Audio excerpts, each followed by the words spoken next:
திருக்குறள் அதிகாரம் 30 வாய்மை. வாய்மை என்ன பண்ணுவது? யாரும் தேவையில்லாத சொல்லல். பொய்மை வாய்மை இரத்த புரி தீர்ந்த நன்மை பயர்க்கும் மேனே. தன்னஞ்சறிவது பொய்யற்க பொய்த்தற்பை தன்னஞ்சு தன்னை சுடும். உள்ளத்தால் பொய்யார் உலகின் உலகத்தார் உள்ளத்துள் எல்லாம் உள்ளன்.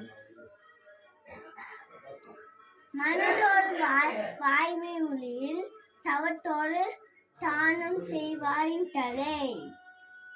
பொய்யாமை என்ன புகழிலே எய்யாமை எல்லா அருள் தரும். பொய்யாமை ஆசிரியம் அரும் பிற சிறியாமை செய்யாமை நன்று.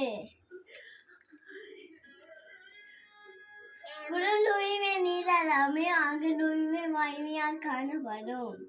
எல்லா விளக்கும் விளக்கல்ல.